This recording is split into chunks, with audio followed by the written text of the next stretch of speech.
Hi friends, my name is Kim. Welcome to Healing Place Cottage. Welcome to my kitchen. I'm so happy to have you with me today. Today we're going to make a recipe from the book The Digest Diet. And I haven't really read the book. The book is by Reader's Digest, so I'm assuming that's the digest in the Digest Diet. But I chose the book in my thrifting because it includes all of the nutritional information, including fiber count and carbohydrates. So let's go ahead and get started. Today's recipe is a breakfast recipe. You can eat breakfast obviously any time of day, but what we're going to make is tricolor frittata. And the first step is to preheat our broiler. Go ahead and do that. And then we are to take the seeds out of 4 large plum tomatoes. In my haste, I didn't think about the fact that plum tomatoes are like cherry tomatoes. I thought, well, they must be like Roma tomatoes. So I got 4 Roma tomatoes and then realized that they probably meant plum tomatoes like cherry tomatoes. So what I'm going to do is remove the seeds. Should have got a knife for that. And I'm just going to use 1 Roma tomato.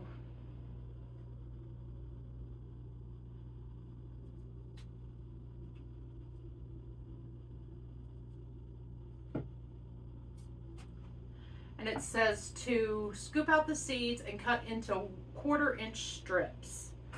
So I will do that, and then we'll cut these in half.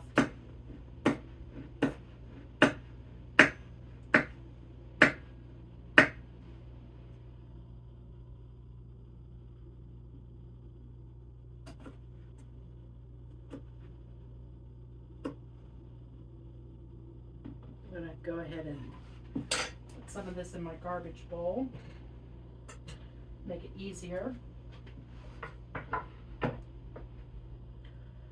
cut the rest of these in half. So tell me in the comments, are you a breakfast person? I find that breakfast is the hardest meal of the day for me. I work from home, and so I start getting into my work day shortly after I get up, and I have coffee, but I don't often have breakfast. So in a medium oven-proof skillet, heat oil over medium-high heat until it shimmers. And then to that, we're going to add the tomatoes, the scallions, and the squash. So it hasn't asked us to cut up our scallions or our squash, but it calls for 1 pound of yellow squash cut into 1/4-inch rounds.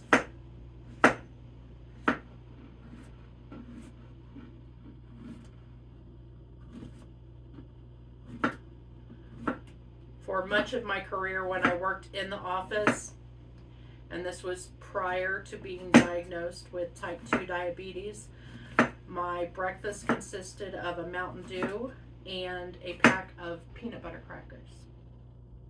And I would say that was my breakfast for work for about 20 years.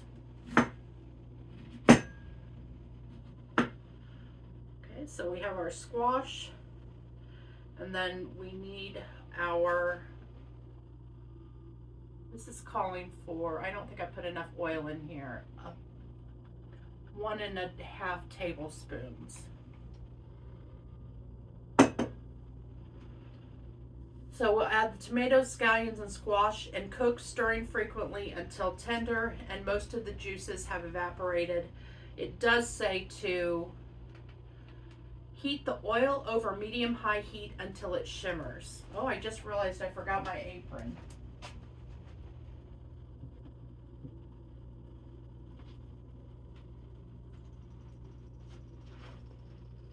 Which means I'll be wearing some oil if I'm not careful.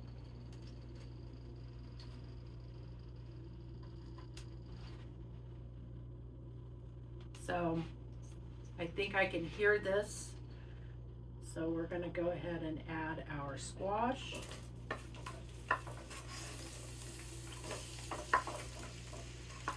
And our tomatoes. And we'll go ahead and cut our scallions.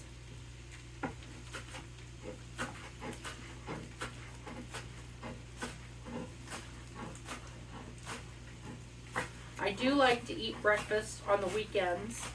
That's always been the time when I typically cook breakfast. So now one of the things that I do on weekdays is I bought bacon that's already pre-cooked. So all I have to do is put that in the microwave for a minute. And actually I have found at Sam's Club that the price per pound of pre-cooked bacon is actually less expensive than the cost of uncooked bacon. You get more cooked pieces for the price than you do uncooked pieces. We'll go ahead and stir this around. It says this takes about 10 minutes. And we're going to go ahead and whisk our eggs. So it calls for 4 large eggs and 4 egg whites.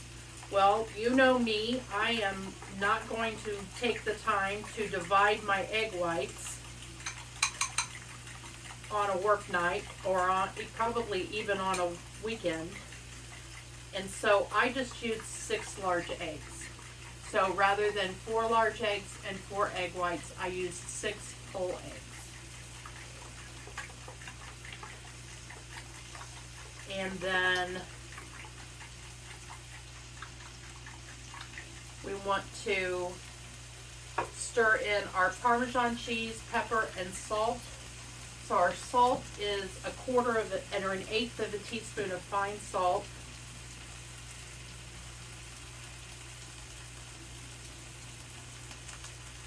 And 1/4 of a teaspoon of black pepper.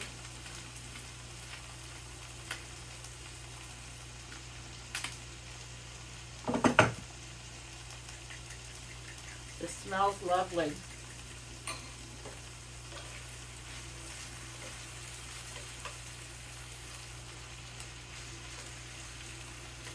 And it does call for fresh parsley.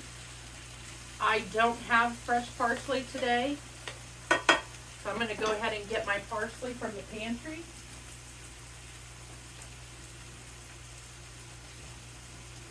And you do add less of the dried than you would the fresh, so it calls for 2 tablespoons of chopped fresh parsley. I'm going to put in, I think that looks like a good amount.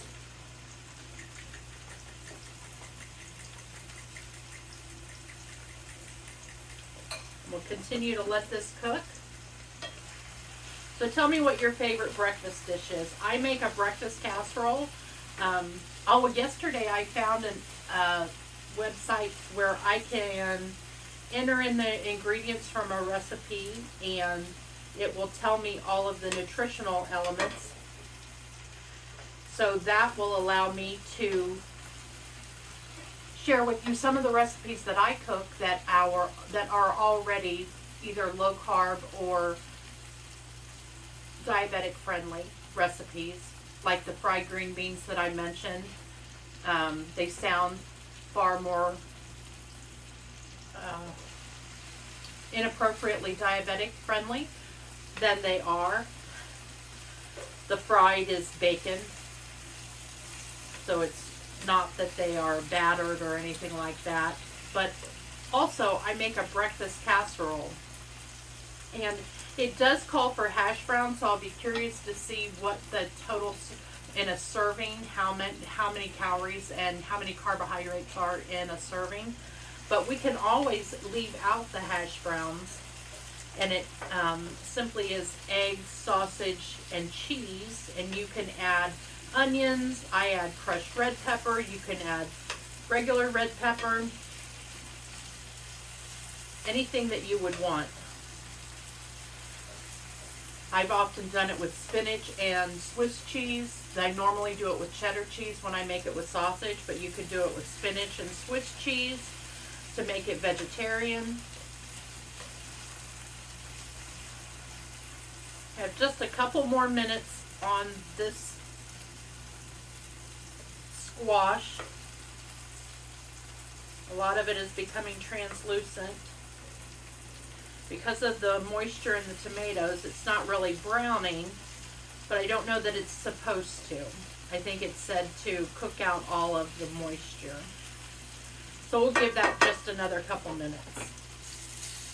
Our squash is cooked through and it's just starting to brown.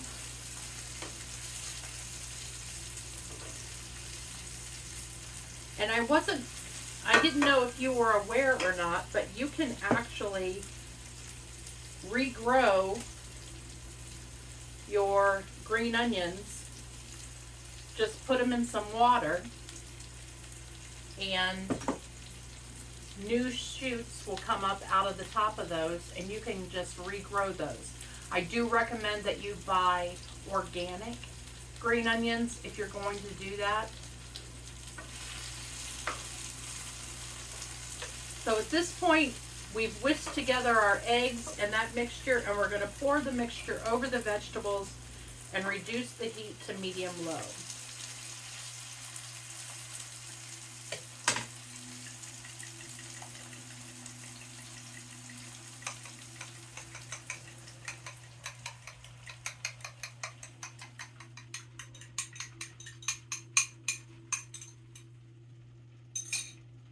Reduce the heat.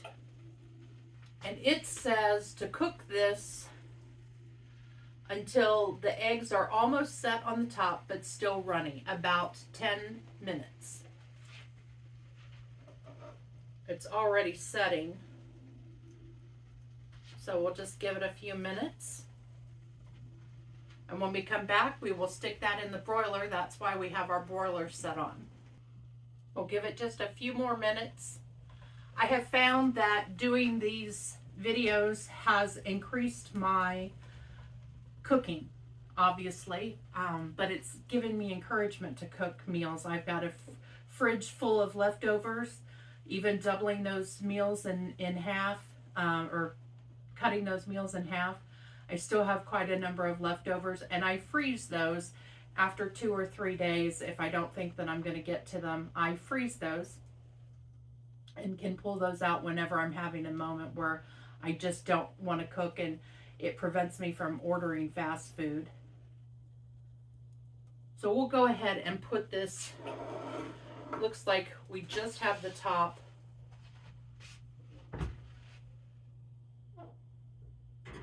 And I want to encourage you to remember to use a hot pad.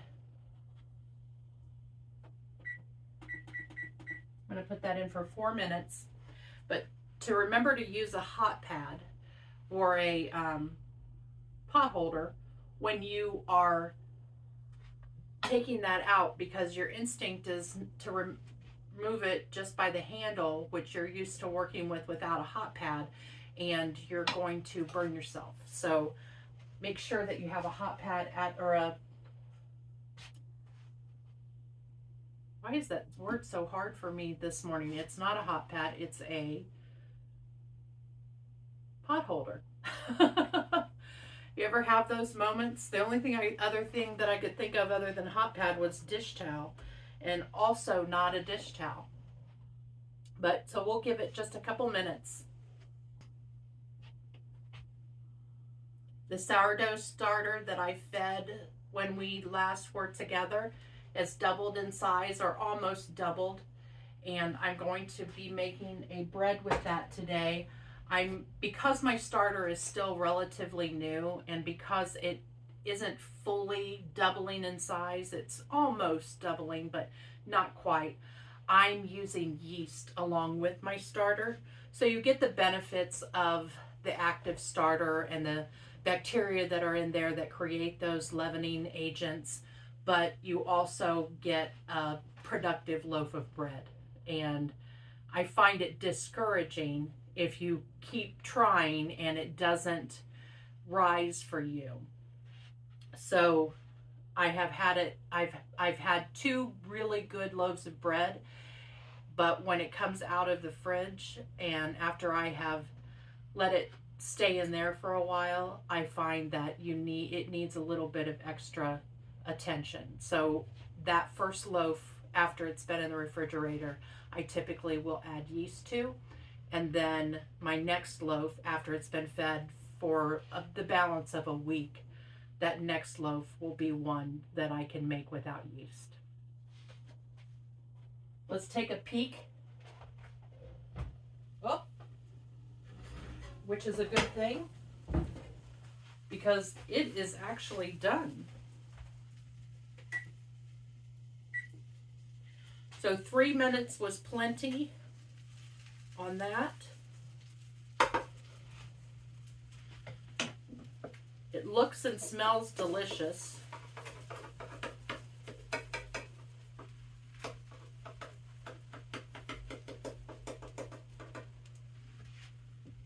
We'll go ahead and plate it up.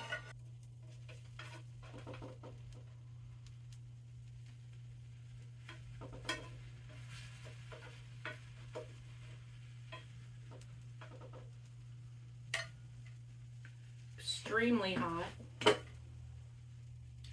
but it looks lovely.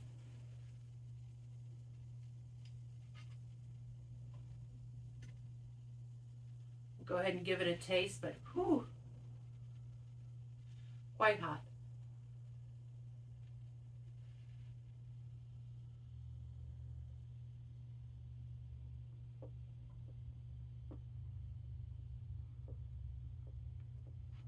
Quite delicious. The tomato adds a sweetness to it, and you can taste the squash, you can taste the green onions. I might add a little bit more salt the next time, but this is really, really good. This would also be good with red peppers in it, or with crushed red pepper if you don't have red peppers.